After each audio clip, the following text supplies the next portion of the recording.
All right, we're going. Oh my God, you're not Allie. No, I'm not. Yeah, so, Allie couldn't be here tonight. Unfortunately. Yeah, she's obviously working on, like, the student grad Yeah. film, which you and I worked on. Yes. Last, 2 weeks ago. Yes. One of which I was in. Yes, and you played it very well. I think you might be my favorite performance in the whole thing. Yeah. People watching this are going to have no idea what I'm talking about. But no. All the real fans. Yeah. But, so we went and saw Cyrano. Yes. I think maybe 5 people know what this movie is. Yeah, there was one other person that showed up right when the movie was about to start, too. Yeah. There's some older man, he's like... But thing is, that's movies in general right now. Anything that doesn't have Marvel's name on the poster hasn't done that well. Like, this is like, they're talking about this is like the biggest year for, like, box office failures nominated at the Oscars this year. Like, yeah. And that's a whole thing that I'll talk about later or something. I don't, not in this video, I mean. So yeah, if you don't know what this movie is, this is the movie that you and I were looking up, like, how much, being the uncultured swine that we are, had no clue what exactly this was based on. It's apparently based on, like, a 19th century play. Which I think is really cool. Yeah. Different way of we haven't seen it adapted in modern times. Yeah. It's about this guy named Cyrano de Bergerac, and who's played by Peter Dinklage, and he's a regiment officer. Yes. And he's known for, like, wit. He's known for being very smart, very rhythmically, and being very poetic. Yeah, poetic. But he's not an attractive man. And I was reading about in the play. I would disagree. Well, that's the funny thing is in the actual play, Cyrano he had a very large nose. He was just considered unattractive. When in this, they go with Peter Dinklage. Yeah. And they basically... He's got a big nose. Yeah, well, they go with this, just the fact that... Well, the thing is, it's a love story about he has this woman that he's known for a very long time, since childhood. Yeah. Who he's in love with. And who was the actress who played her? I have no idea who the actress is. I've never seen her. Yeah, if you want to look that up real quick. Look that up. But he's in love with this actress. Or he's in love with this girl who... basically... just likes him as a friend, basically. And instead, she's in love with this... Haley Bennett. Haley Bennett. I feel like I do recognize that name. Where is she in? A Swallow. Oh, okay. Yeah. Wasn't that the movie you were... I was just talking about you with that. Yeah, she was in Swallow. Okay, and she only likes him, like, as a friend, because she's actually in love with this handsome, young... officer who is kind of the complete opposite of Cyrano. Cyrano is smart and witty but unattractive, and it's not that he's really unattractive. They don't say he's unattractive. They say he's just short. Yeah, I know this is an outdated term, but he's like they say in this, he's a midget. He's like she can't love me, and they only use it once. Yeah, they're like we only got one time to use it. Yeah, but meanwhile, this other guy played by Kelvin Harrison Jr. Is the opposite. He's handsome and dashing and charming, but he's shallow. Yes, he's so shallow because he has this idea of romance that doesn't have this kind of poeticism that Cyrano writes it, where he's just basically where Cyrano writes, "Your beauty is so just as like I love you." Yeah, and this other guy is just like, "I love you. Let's kiss." I love like, you. Literally, he literally says you. that. I love you this much. I love you so big. And so basically, Cyrano, knowing that she's in love with this young guy, uses this as an opportunity to say, "I can express my love to Roxanne, the girl I love, through this man." Wait a second. So you end up with this one of the most interesting, like, love triangles I have seen in a movie in a very long time. Yes. I really liked this movie. I think it for a kind of cliche or familiar kind of story, like, structure and like character setups. They did it very well. I just thought of something. Mm-hmm. There's a, like, Disney movie. I think it's called Roxanne. I think this actually is not the first time this story has been adapted. Really? Huh. Wait a second. No, Roxy. I know Roxanne was the Steve Martin comedy where the guy has a big nose. Yeah, that's what it is. Okay, that's exactly what it is. You're right. It's a modern day. You're right. Huh? I don't know why I didn't think of that. Roxy movie is like, Roxanne. And even more, it's hashtag Roxy. Oh my gosh, there's a more. That is hilarious. So it's the same. Is that really what that is? Yes. Oh my gosh, that's crazy. It's a that's that Disney guy. Yep. That's literally that Disney. I forget what his name is. Ant Farm. Yeah. Yeah, Ant Farm. You're right. Jake Short. Yeah. He's very short, just like Cyrano is. But yeah, and so basically. But yeah, back on this this movie. I don't know why I just picked. Oh my god, that's literally what this is. Yeah. So what you end up with in this movie is you kind of end up with a little bit of a lot of different things. Yes. You know, because first of all, this is a really handsomely mounted movie. The production on this, how this didn't get nominated for costume production. Yeah. Something. This is a really gorgeous film. It's a beautiful, yeah. Yeah, and you kind of end up with a lot of different. You end up with kind of this very typical Hollywood period piece mixed with a couple of other things. You end up with this almost at times this Moulin Rouge style musical, not just a musical, but a Moulin Rouge musical. Yeah. And I thought for a second it was going to get fully into that if you've ever seen Moulin Rouge, I have not. It is bonkers. That movie literally is like this. It's set in the early 1900s, and it's set in the Moulin Rouge Club. And it starts out it's perfectly normal. People are in talking like they're from the time period, acting and then suddenly they get into a dance number where they start singing "Smells Like Teen Spirit" by Nirvana. In their top hats and frilly French gowns. That movie is insane, and I love that movie. And I thought for a second this movie was going to start getting into that level. I didn't know there was the first, kind of musical number, part. Which is in the style of Spike TV's epic rap battle. I thought it was going to become a poetry battle. I was like, right. Oh, that's literally what it is. It almost is epic rap battle. He's sitting there, Cyrano's sitting there talking to the guy. He's like, you do your silly jigs, your outrageous outfits, and your hideous wigs, and then you get all the audience with their. I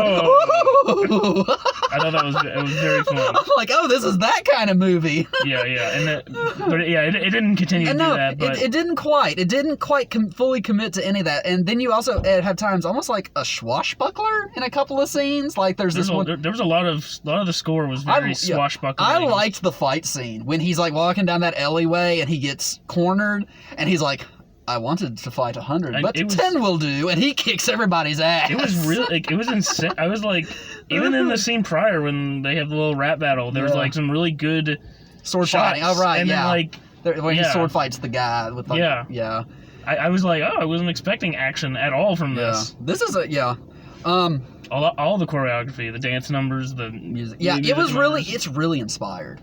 It doesn't feel you and I got the trailer for the Downton Abbey movie that's coming out. Yes. Oh my god, I don't care. I don't care. Yeah. I don't care because the these, movie event. These look so boring. This, if more stuff was like this, it's almost as good. I'll tell you what it is. It's almost it's not quite as brilliant as something like The Favorite. Yeah. It's not it's really not anywhere close to that. But that's what I'm saying. Movies like this. I wish more of these period pieces would try to at least be something like this, if not as good as The Favorite. Yeah. Right. Just try try a little bit. Yeah. I think period pieces never really interest me all that much sometimes. They do when they drag on and on and on, and because a lot of them are based on Jane Austen. Yeah.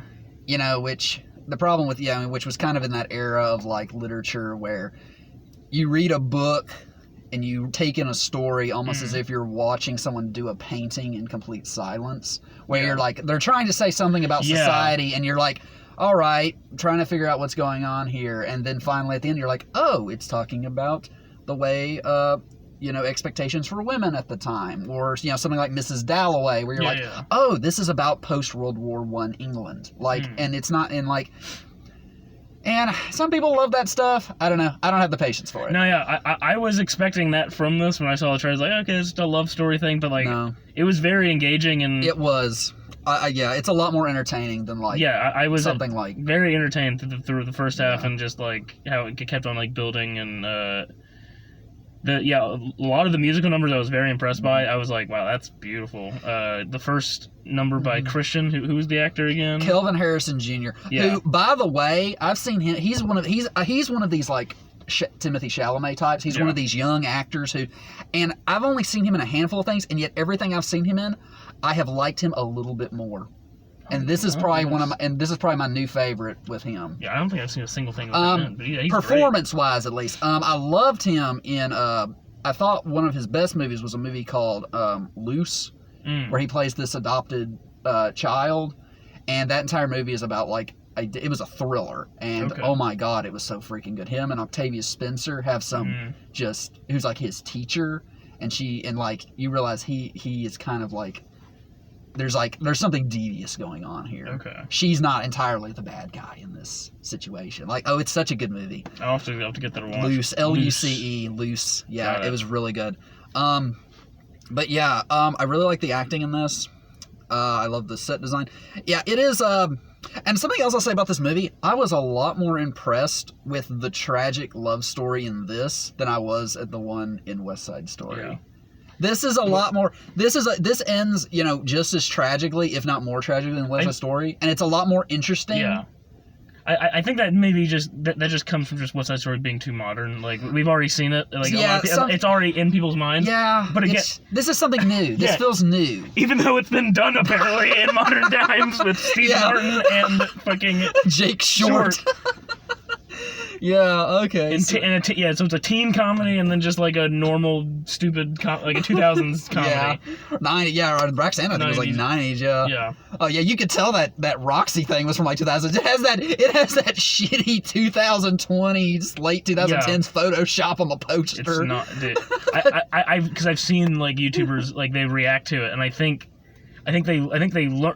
They're always like, oh wait, this is like a movie about from this Steve Martin movie. And it's like, no, it's actually it's actually something from like the 1800s, the 1890s. That makes the existence of it way more funnier now. Yeah.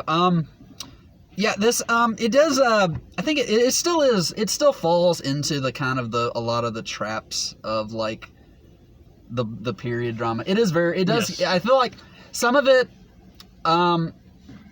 I don't think the drama entirely outshines I think it doesn't entirely reach the level of like the production.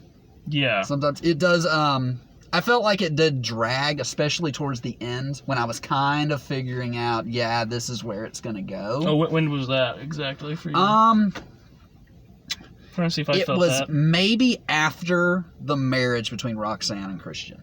I was kind of figuring. I knew at that point. I'm like, this is going to come back to that conversation she had with the colonel at the beginning, who we found out at the end was played by Ben Mendelsohn.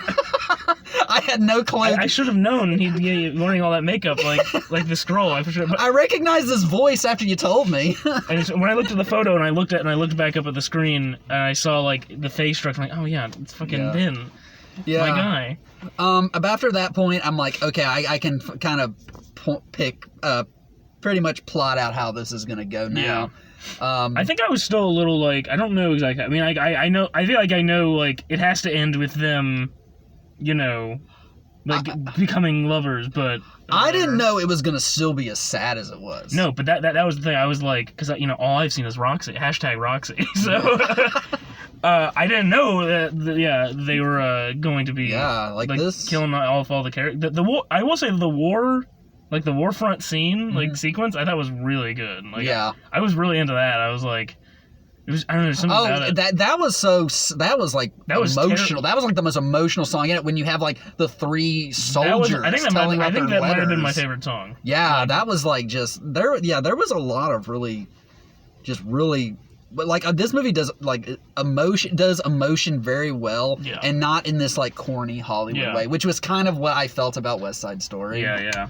I haven't seen it, so I'm not gonna... It's fine. It's West Side Story. It's just I can't believe I actually thought that this would be a part of the Oscar. Anything have an Oscar nomination. I was thinking Dinklage was going to get nominated, and I think he probably was. But he ended up I'll tell you what happened. I think Javier Bardem took his nomination for Dune. No, for Being the Ricardos, the Lucille Ball movie. This movie's better than that. I'll tell you that right now. Is Death of the Nile nominated? No, well, it just came out this year. Oh, okay. It won't be up for anything until next year. But yeah, I was really into this movie. The scene, that war when like all the soldiers were like marching together and like one like got shot down and one like another kid like replaced him. I thought that was like really powerful. And just like how they kept on like showing how much smaller the group got. Yeah, that was just there was some really just brutal stuff in this movie. Some of the dialogue is really tacky. Yeah. I mean, like it's poetic. Yeah, well, even like the stuff at the beginning, like when they're dropping like these really big info dumps. Like, yes, you are the daughter of such and such. He's like, we can't be beggars, can't be choosers. Yeah.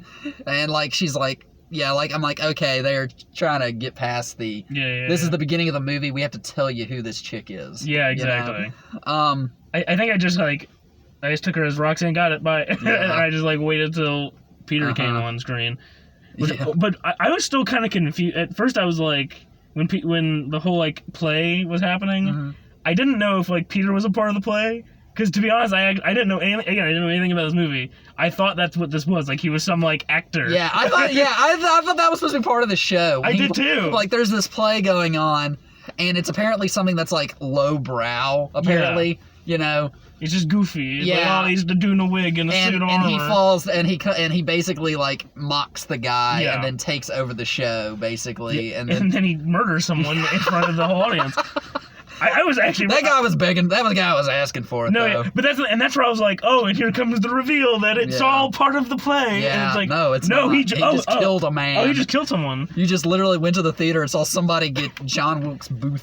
Yeah, and I was kind of like, how is she gonna like? How is Roxanne gonna like talk to this dude ever like at all at any point? This is before we knew they were friends or whatever. But it's like, oh, okay. It's like, it was a mistake. Yeah. He didn't mean to kill him. Yeah. He was asking for it. Yeah. I guess it's just part of the time, the period, but like. When duels because the duels were something that happened regularly. Yeah, that was very funny. I really liked this movie. Something me and Allie usually do. We usually do like a rating. Okay. I go usually on like the 4-star. So you go like 5. So like 5 is 4 stars your highest. Like 4 out of 4 is like my highest. Interesting. I haven't heard that before. Yeah, it's kind of the one that like a lot of your made like Roger Ebert, Peter Travers used to do it, and then he's like just recently switched like Richard Roper does like the 4. James Berardinelli, he does like. I like that though because it's like good, it's like bad, good, better. 3 positive amazing. Usually starts at 3. Okay. I would say, gosh, I guess I would have to say this is dangerously close to 3.5 out of 4. Okay, so you do halves. Okay. Yeah, you can do half. You can do a half. I say this is a 3 for me, but it's probably within inches. Like if I would say like maybe if this had maybe been a little less predictable towards the end, I would have probably jumped it up. But it's like it's inches from like the yard line. Yeah, I'll give it a 3.5 because I couldn't predict like where it was gonna go. I didn't know what was gonna happen. So I think a 3.5 would be a good. Cause I think it's beautiful. It's pretty. It's a gorgeous film. Yeah, if you like, it's definitely a lot. Yeah, it's not dry. It's not dry. There's some parts that, like I said, are a little corny, and there's some parts that do drag and become a little predictable. But no, I would recommend this movie if anyone wants to see a nice, cute love story. Yeah, I like this movie. Someone just saw Batman, I think. Okay, another thing we do is we usually talk about the trailers we got. Oh. So yeah, and we usually have a bit of fun with these. Me and Allie do, depending on how crappy. Yeah. So we got the Downton Abbey thing. Okay, Downton Abbey, what I don't get is, okay, this movie, whatever this Downton Abbey movie is, apparently about them shooting a movie at Downton Abbey. So it's not them shooting Downton Abbey. Or no, it's a movie about Downton Abbey, but them wanting to shoot a movie at Downton Abbey in the like fictional world, and I'm just like. Okay, so are we at the point now where even Downton Abbey, our period pieces, have to be meta? Yeah, I think this is so weird. Like, I hate this. I hate how everything has to be like, oh my goodness. I think that requires too much like self-awareness. Yeah, I feel self-aware. And that's too much commitment for me to like. Yeah. I don't care. I don't know. I mean, I don't know. I can't say, I've never even seen the show it's based on, so I can't tell you what it is. I don't know. It just feels like, again, it just feels like more of this, everything has to be, like, aware that it's part of a franchise. Kind of like the Matrix movie. Yeah, I haven't seen the new one. I didn't like it. Yeah, I've heard mixed things. I didn't like it.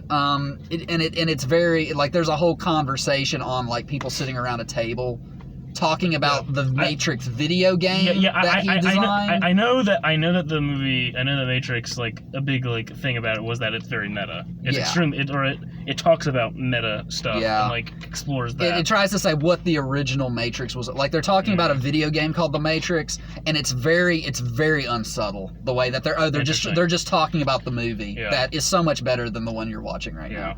But I'll have to find, like, I got a lot of movies to watch. You're not missing anything. So yeah, we got Downton Abbey.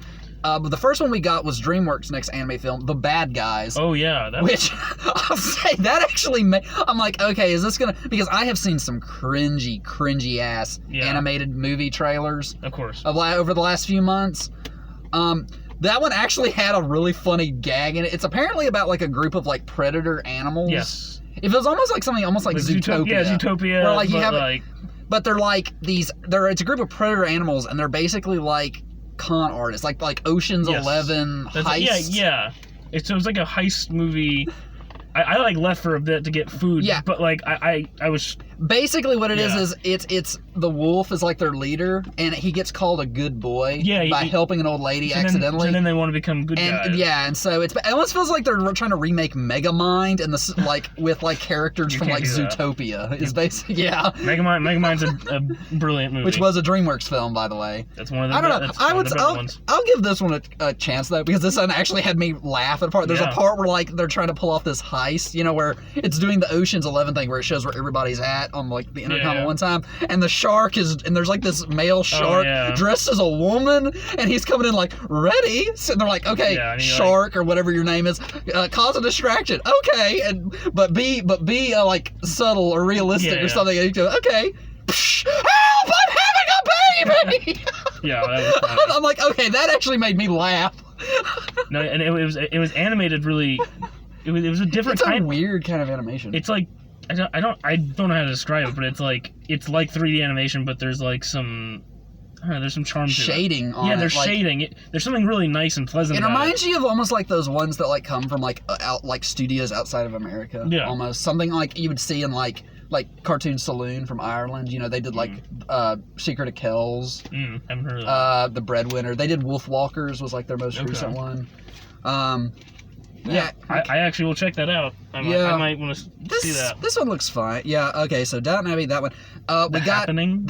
Happening. Not The Happening. Not The Happening. To be confused, not the movie not to be confused with the infamous M. Night Shyamalan film where Mark Wahlberg yells at plants. Oh, is that what that is? Oh my gosh. No, Happening, which is obviously like a thriller based around a woman who is pregnant and trying to obviously get an abortion. Yeah. Like what was the foreign language? Was it? It looked like it was. It sounded to me like it was French. But I could be wrong. Yeah. I don't like. I didn't know what it was. Obviously, it was from IFC. Stupid Americans over here. It was from IFC, and they were speaking some foreign language, and it was almost. I even leaned over to you, and that's why we were talking about Swallow earlier. Is because I leaned over to you. I'm like, it reminds me a lot of like Swallow. The difference was a Swallow was like an allegory. Like you were watching Swallow.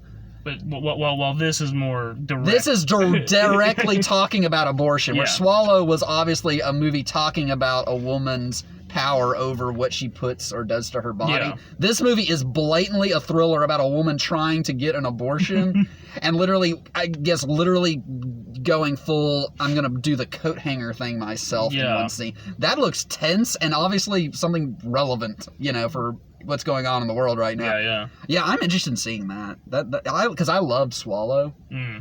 So I'm interested in seeing. So, and then the last film, The Unbearable Weight of Immense Talent. Speaking of being meta. Oh my god, I forgot. How did I forget that? That is like. If you don't know what this movie is, I remember seeing this when I went and saw Licorice Pizza a few weeks ago, and it's basically Nicolas Cage playing Nicolas Cage, the movie. They might as well just title it, because it's Nicolas Cage playing Nicolas Cage, and basically finds himself in a real life situation that you would see in a Nicolas Cage movie. Yeah. And I'm not talking about like Leaving Las Vegas, which he won an Oscar for, which was like this sophisticated human drama. No, I'm talking the batshit Nicolas Cage that we love, like Mandy. Hell yeah. I was so into that. I didn't even. What's the title of it again? The unbearable weight of immense talent or something. Yes. Such a. Oh my gosh! Like, yeah, it's basically like Nicolas Cage gets called onto like this island by this rich superfan played by Pedro Pascal. Like, bisexual king himself. I love Pedro. Oh god. No, yeah, that whole cast and movie seems like it's such a fun time. Yeah, that looks like that'll be something. Yeah, that'll be something crazy, I'm sure. Like, yeah, it's a shame Nicolas Cage wasn't nominated for an Oscar this year for Pig. Oh yeah, I have that on my Hulu. I want to watch that. My brother saw that with his dad, and it's with really his dad, good. My dad as well. And they're like, it's really good. Oh, it's his best work, I think, since Leaving Las Vegas. Yeah, like it's really good. So yeah, and that's it for trailers. Yeah. Yeah, we liked Cyrano. Cyrano good. Yeah. So I guess Peter Dinklage not ugly. Short but not ugly. Short not ugly. So yeah, I guess I don't know. I guess I still want to see Batman at some point, but obviously, like I was saying, a lot of my friends are really busy right now. Yeah. So I don't know. I might be doing Batman sometime next week. I'm not sure. Yeah, no. Yeah. This is a weird time. I'm also like trying to like get caught up on. I have a few more like Oscar films I gotta see. I gotta see Worst Person in the World. Okay. Yeah, I don't know any of the. And Oscar Drive My Car, and I think those are the last two movies, and I'm done with 2021. Okay. I haven't seen any of the movies that are nominated for Oscars, so I have no idea what. So yeah, so I'll be having videos for like I'll have my Oscar videos that I do myself up soon. I'll be working on those probably the next week or so before the ceremony. So yeah, I don't know what I've got planned to see next, but I'd say Batman might be on the radar. I feel like that might have to be the next one. At some point. I just don't know when. Yeah. All right. Well, bye. Bye.